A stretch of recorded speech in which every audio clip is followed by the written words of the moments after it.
Hai sahabat Gria Animasi, saatnya kita belajar. Jangan lupa klik subscribe, like, dan komentar untuk mendapat update video terbaru kami ya. Hai teman-teman, jumpa lagi dengan saya Vito. Pada kesempatan kali ini, kita akan belajar tentang organ gerak hewan dan manusia. Tentu kalian masih ingat bahwa salah satu ciri makhluk hidup adalah bergerak. Lalu apa sih arti bergerak itu? Apakah teman-teman sudah tahu? Bergerak adalah berpindah tempat atau berubah posisi. Perubahan posisi yang terjadi bisa sebagian atau seluruh bagian tubuhnya. Kita pelajari lebih jauh lagi yuk teman-teman. Teman-teman, coba perhatikan aku dan kucingku ini.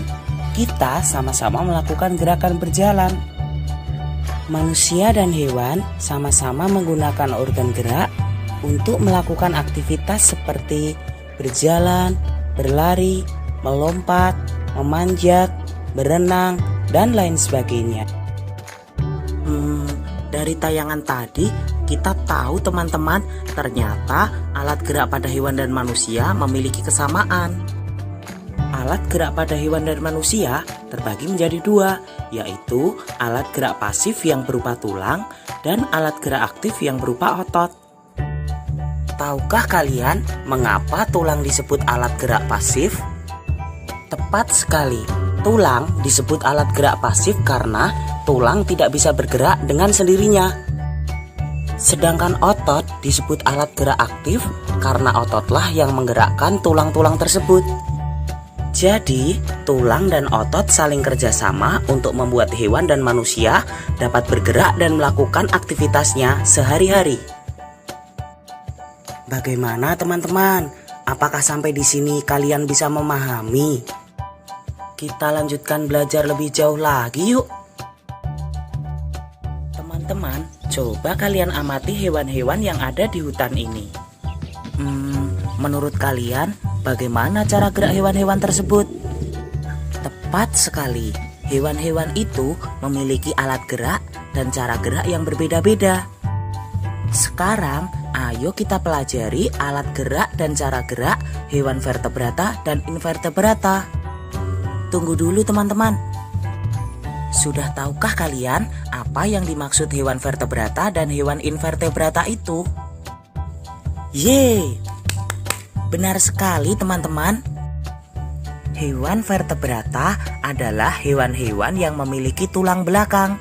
Sedangkan hewan invertebrata adalah hewan-hewan yang tidak memiliki tulang belakang. Untuk lebih jelasnya, coba kalian amati kedua gambar ini. Gambar di sebelah kanan ini adalah kelinci. Sedangkan gambar di sebelah kiri ini adalah gajah. Kedua hewan ini termasuk hewan vertebrata karena mereka memiliki tulang belakang. Nah, sekarang coba amati alat gerak mereka.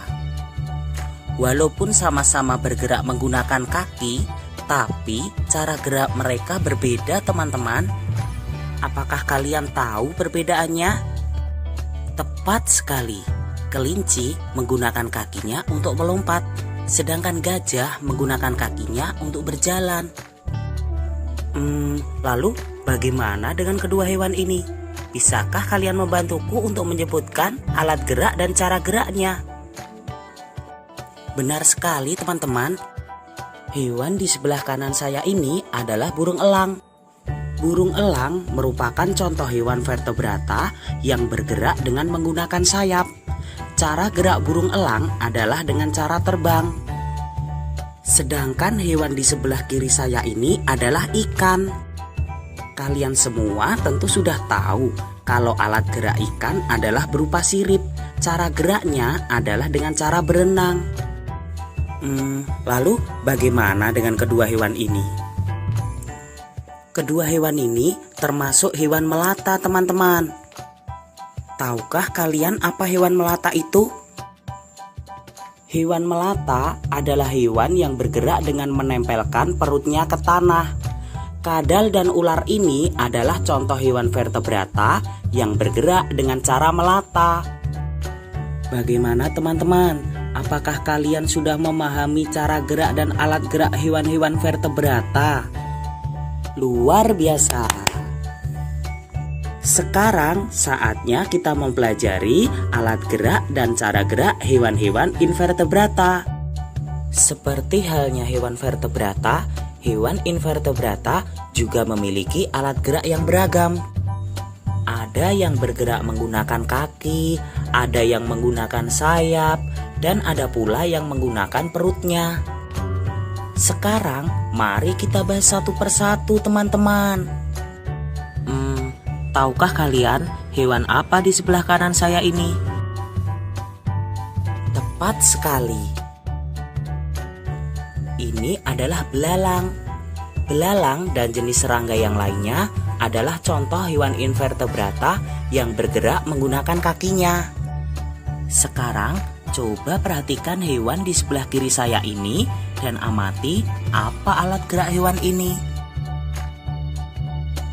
Kupu-kupu ini adalah contoh hewan invertebrata yang bergerak menggunakan sayapnya.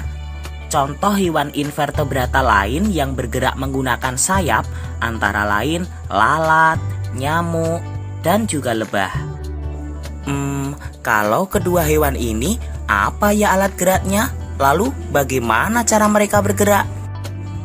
Cacing dan siput ini merupakan contoh hewan invertebrata yang bergerak menggunakan otot perutnya.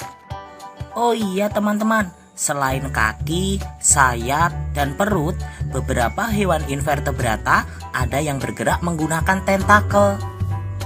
Tahukah kalian apa itu tentakel?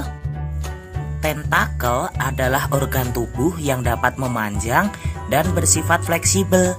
Contoh hewan invertebrata yang bergerak menggunakan tentakel antara lain cumi-cumi, anemon laut, dan juga ubur-ubur. Sampai di sini, apakah kalian sudah memahami teman-teman? Luar biasa. Ternyata sangat menarik sekali ya mempelajari organ-organ gerak hewan. Nah, sekarang saatnya kita mempelajari organ gerak manusia.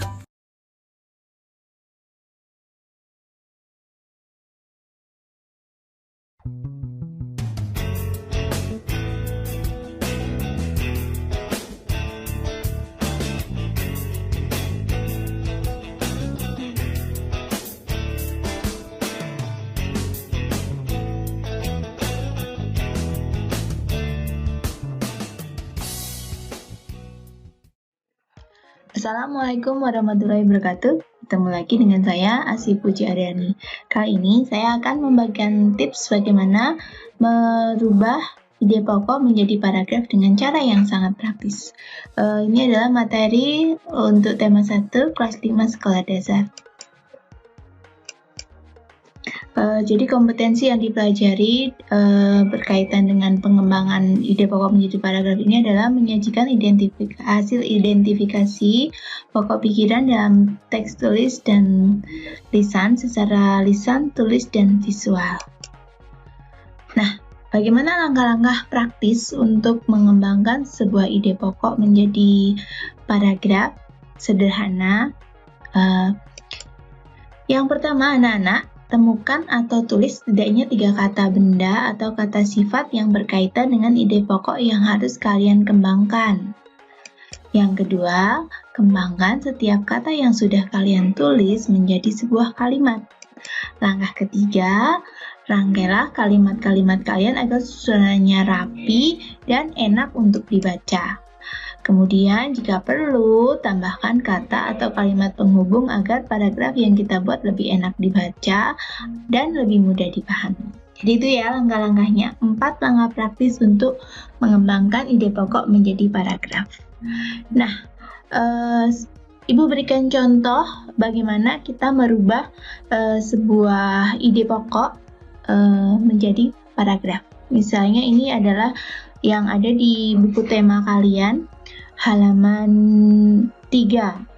Nah, di halaman itu, di buku tema kalian, Kalian diminta mengembangkan sebuah paragraf dari ide pokok organ gerak terdiri atas dua macam. Nah, dari kalimat ini kalian bisa mencari tiga kata yang berhubungan. Bisa kita ambil dari kalimat kata-kata yang ada di dalam kalimat ini. Bisa kata organ, kata gerak, atau dua macam gitu misalnya. Nah, sebagai contoh, misalnya ibu ambil organ gerak itu kan terdiri atas otot dan tulang. Ibu ambil kata tulang karena tulang berhubungan dengan organ gerak. Kemudian kata yang lain misalnya otot. Nah, selain otot dan tulang, kata lain yang berhubungan dengan ide pokok tadi adalah gerak. Nah, bagaimana selanjutnya setelah kita temukan tiga kata yang berhubungan dengan ide pokok? Kita buat masing-masing kata menjadi sebuah kalimat. Dari kata otot misalnya ibu buat kalimat salah satu organ tersebut adalah otot. Nah, jadi nanti ibu rencananya ide pokoknya itu akan ibu jadikan sebuah kalimat di awal paragraf. Nah, nanti ibu sambung dengan kalimat yang kedua ini dengan kata otot. Kemudian dari kata tulang, ibu membuat kalimat organ gerak yang lain adalah tulang. Kemudian dari kata ketiga, yaitu kata gerak, ibu buat kalimat kita dapat bergerak karena memiliki tulang dan otot. Nah, kita sudah dalam waktu beberapa detik sudah dapat 3 kalimat. Nah, ketiga kalimat ini kalau kita rangkai, hasilnya akan menjadi organ gerak terdiri atas dua macam. Salah satu organ tersebut adalah otot. Organ gerak yang lain adalah tulang. Kita dapat bergerak karena memiliki otot dan tulang. Nah, ini sudah jadi paragrafnya. Jadi, praktis sekali ya. Nah, kalau kita tulis secara memanjang, bentuknya akan jadi seperti ini. Itu ya anak-anak. Udah kan mengembangkan sebuah ide pokok menjadi sebuah paragraf? Coba nanti kalian praktekkan dengan soal-soal yang ada di buku tema. Demikian yang Ibu sampaikan kali ini. Wassalamualaikum warahmatullahi wabarakatuh.